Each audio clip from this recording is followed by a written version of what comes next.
के विषय जितने भी छंदों में लिखे गए हैं उनमें सबसे बड़ा मंत्र किसे कहा गया है? गायत्री मंत्र को। यानी मंत्रों का राजा कौन है? गायत्री मंत्र है। तो आपको आज मैं थोड़ा सा जो है परिचय दूंगी गायत्री परिवार का और पंडित श्री राम शर्मा आचार्य का, और उन्होंने हमें क्या कहा है हमारे कल्याण के लिए, जन कल्याण के लिए। तो गायत्री परिवार का उदय पंडित श्री राम शर्मा आचार्य से होता है, जिनका जन्म आगरा के आमलखेड़ा नामक स्थान पर हुआ था। और जब वे 15 वर्ष की आयु के थे और बसंत पंचमी के दिन अपने घर में जो है वह उपासना कर रहे थे माता की भगवती की, तो उन्हें अचानक से जो है उनके दादा गुरु जिन्हें हम बोलते हैं सर्वेश्वर दयाल जी हैं, जो उनके सूक्ष्म दर्शन हुए, क्योंकि वो तो शरीर छोड़ चुके थे।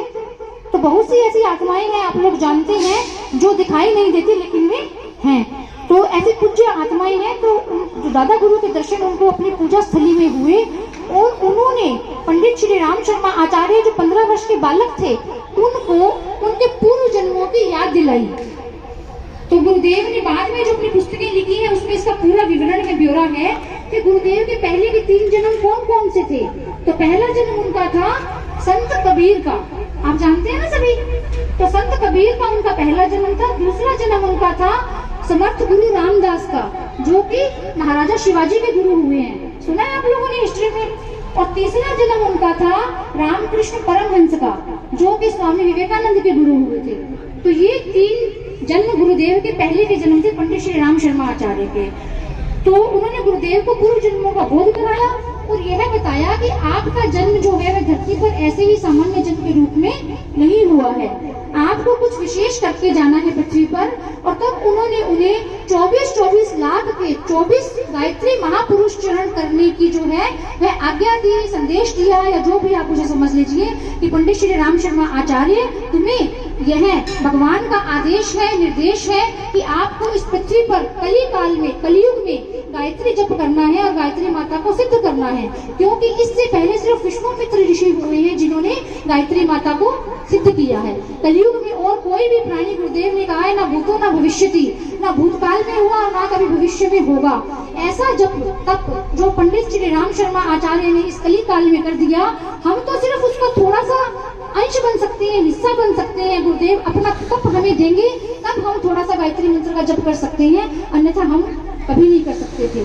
तो गुरुदेव ने अपने गुरु का वो आदेश मानकर, आज्ञा मानकर शिरोधार्य किया। क्योंकि पूजा स्थली में कहते हैं ना, हम जब भी पूजा करते हैं जो विचार हमारे मन में, दिमाग में आता है वो कार्य हमें कर लेना चाहिए, वो अनंत गुना फलदायी होता है। तो गुरुदेव ने उनकी आज्ञा को माना और 24 वर्षों तक लगातार 24 लाख के 24 महापुरुष चरण गायत्री महामंत्र के जप किए।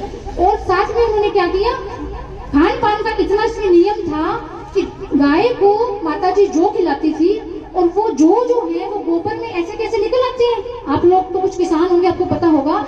तो गाय माता के पेट से प्यूरिफाई होकर के जो निकल आते थे गोबर में, तो गोबर को धोकर उसको छान कर उसमें से जो निकाले जाते थे और उस जो को सुखाकर पीस कर उसकी 2 रोटी माताजी बनाती थी।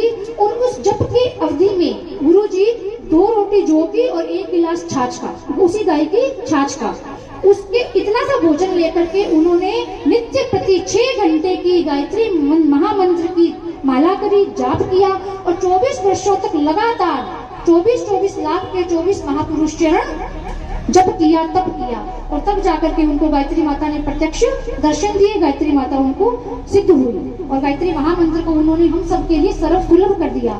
इससे पूर्व कहा जाता था कि गायत्री मंत्र जो है वह कीलित है, उसका निष्कीलन करना आवश्यक है, या स्त्रियों को इसका अधिकार नहीं है। लेकिन वेदों में कहा गया है कि वरेण्यम सर्वजनः, मतलब व्यक्ति को छोड़ ही दीजिए, पशु पक्षी जंतु आदि हैं वो भी गायत्री मंत्र का वर्ण कर सकते हैं, तो महिलाएं तो क्यों नहीं कर सकती। तो गुरुदेव ने हमें गायत्री मंत्र जो है वह दिया। फिर उसके बाद गुरुदेव ने जब आमलखेड़ा में उनका जन्म हुआ, लेकिन वो मथुरा में आए और मथुरा में उन्होंने अपनी तपोभूमि बनाई। मथुरा में एक कोठरी थी, उसमें बैठ करके वो गायत्री मंत्र का जाप करते थे और अपने महापुरुष चरण जो है वही मथुरा में उन्होंने पूरे किए। इसीलिए हम लोग आज जो है मथुरा को मथुरा तपोभूमि कहते हैं, क्योंकि वह गुरुदेव की तपस्थली है। फिर उन्होंने वहां से 1926 में गुरुदेव को दर्शन हुए थे, तब उन्होंने जब शुरू किया। फिर 1932 में गुरुदेव ने मथुरा से अखंड ज्योति नामक पत्रिका का प्रकाशन प्रारंभ किया। उसमें जो है वे विभिन्न तरह के लेख लिखते थे गायत्री माता उन्हें सिद्ध हो रही थी तो उनकी जो लेखनी है उसमें सरस्वती विराजमान हो गई थी। तो इतनी अच्छी मतलब बातें और अनवरत 1932 से लेकर के अब तक जो है अखंड ज्योति पत्रिका जो है मासिक पत्रिका छपती है और घर घर में पहुंचती है। बीच में क्या हुआ, प्रथम विश्व युद्ध के समय, द्वितीय विश्व युद्ध के समय तो अखबार की कागज की जो है वह कमी हो गई। तो बहुत से शिष्यों ने कहा कि गुरुदेव महंगा बहुत पड़ रहा है अखंड ज्योति पत्रिका छापना, और इतने उस टाइम पैसा भी नहीं था लोगों के पास में, कोई खरीदेगा कैसे अगर महंगी छापेंगे तो, और पेपर जो है कागज मिल नहीं रहा। तो गुरुदेव ने उसको पतले कपड़े पर लिखना शुरू किया अपने हाथ से, और कपड़े पर लिख करके उसके पन्ने बना करके फिर वो पत्तियां जो है वो जाती थी। और उस समय गुरुदेव ने लिखना प्रारंभ ही किया था तो कुछ ही पत्तियां लिखनी पड़ती थी और प्रेस वगैरह नहीं थी, गुरुदेव अपने हाथ से ही लिखते थे। धीरे धीरे कुछ समय बाद में तो वो प्रेस आ गई, प्रिंटिंग प्रेस, और उससे पेपर पे छपने लग गया। तब गुरुदेव ने अपने शिष्यों को ये कहा कि यदि अखंड ज्योति मेरी जलाई होती या किसी मनुष्य की जलाई होती तो ये बुझ जाती, ये बंद हो जाती, लेकिन ये भगवान की जलाई है तो ये कैसे बुझ सकती है। तो वो अखंड ज्योति है। और अखंड ज्योति जो है वह हरिद्वार शांति कुंज में अखंड दीपक 1926 से लेकर के अभी तक प्रज्वलित है, अनवरत लगातार। अब अगले साल जो है 2026 में उसके 100 वर्ष पूरे हो जाएंगे, जिसके विषय में आपको भाई साहब ने अभी बताया था। और ज्योति कलश यात्रा जो है वह उसी संदर्भ में आ रही है, उसके 100 वर्ष पूरे होने जा रहे हैं। और उसकी जो ज्योति है अखंड दीपक की, वो किसी मानव ने, किसी ने, गुरु जी ने, किसी ने वो प्रज्वलित नहीं की। वो ज्योति जो है नेचुरल प्राकृतिक रूप से बनी हुई है। गुरुदेव को जब दादा गुरु ने दर्शन दिए और कहा कि आपको महापुरुष चरण करने हैं, तो बीच बीच में उनको आदेश हुआ कि आपको हिमालय की यात्रा भी करनी है। तो गुरुदेव 4 बार हिमालय की यात्रा पर भी गए, पैदल गए, अकेले जाते थे। और वहाँ कंदराओं में, गुफाओं में जहाँ हम लोगों की पहुंच नहीं है, बद्रीनाथ केदारनाथ उससे तो काफी ऊपर जहाँ सामान्य मनुष्य नहीं पहुंच सकता, उन कंदराओं में बहुत सी ऐसी पुण्य आत्माएं, ऋषि मुनि सूक्ष्म शरीर से रहते हैं, उनकी आत्माएं रहती हैं। और वो ये प्रयास कर रही है, ये कोशिश कर रही है कि धरती पर कोई माता इतनी तेजस्वी तपस्वी हो कि जिसकी कोख में हम प्रवेश कर सकें और धरती पर जन्म ले सकें। लेकिन अब कली काल में किसी में इतना तप नहीं है, इसीलिए गुरुदेव ने जो है संस्कारों की परंपरा चलाई, क्योंकि उन ऋषि महर्षियों में आत्माओं से गुरुदेव मिलते थे और उनके दुख दर्द को समझते थे कि वो आने के लिए धरती पर तड़प रही है। तो गुरुदेव ने पुंसवन संस्कार की व्यवस्था बताई, गर्भाधान संस्कार की, कि नवविवाहित दंपति जब गर्भ धारण करेगा तो मंत्रोच्चार होगा और तब वो पुण्य आत्माएं जो है वह उनके गर्भ में प्रवेश करेंगी। तो अब कली काल में इतना सब तो नहीं संभव हो सकता, ये व्यक्ति इतने पुण्यवान आत्माएं नहीं है जो ऐसा कोई पॉसिबल करेंगे, लेकिन इतना अवश्य कर सकते हैं कि जब गर्भ में जीव आ गया, जब 2 महीने का गर्भ ठहर गया गर्भिणी स्त्री को, तो उसका पुंसवन संस्कार यज्ञ के माध्यम से कराया जाए, ताकि जो जीव गर्भ में प्रवेश किया है उसके पूर्व जन्मों के जो मलिनताएं हैं, जो दोष हैं, जो बुरे कर्म हैं, उनकी छाप जो है गर्भ से ही दूर हो जाए और सुसंस्कार उस जीव के अंदर आ सके। तो आज इस यज्ञ में आपसे अनुरोध है कि आपके आसपास कोई भी गर्भवती महिला हो, आपके परिवार में, समाज में, आपके पड़ोस में, तो आप उसको गर्भाकाल में पुंसवन संस्कार करवाने के लिए अवश्य ही कहें।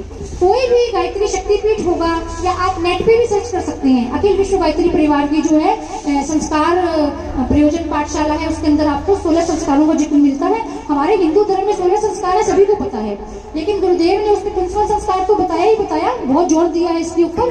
फिर बच्चे का जन्म होता है तो नामकरण सभी करवाते हैं यज्ञ के द्वारा। फिर उसके बाद में अन्नप्राशन संस्कार अवश्य कराना चाहिए, 6 महीने पे बच्चे को यज्ञ भगवान को भोग लगा करके खीर खिलाई जाती है। फिर उसके बाद बच्चे को विद्या आरंभ संस्कार, ऐसे ही नहीं कि किसी भी अच्छा दिन देख के कोई स्कूल भेज दिया, आप घर में यज्ञ करवाइए और बच्चे को उसमें कॉपी पर या स्लेट पर ओम लिखवाया जाता है। ओम जो अनाहत शब्द है जिससे सृष्टि की उत्पत्ति हुई है, तो बच्चे के हाथ से सबसे पहले ओम लिखवाया जाएगा, तो बच्चा अपने आप ही संस्कारित बनेगा। फिर जो है बच्चे का उपनयन, यज्ञोपवीत संस्कार, इसमें गायत्री मंत्र की दीक्षा दी जाती है।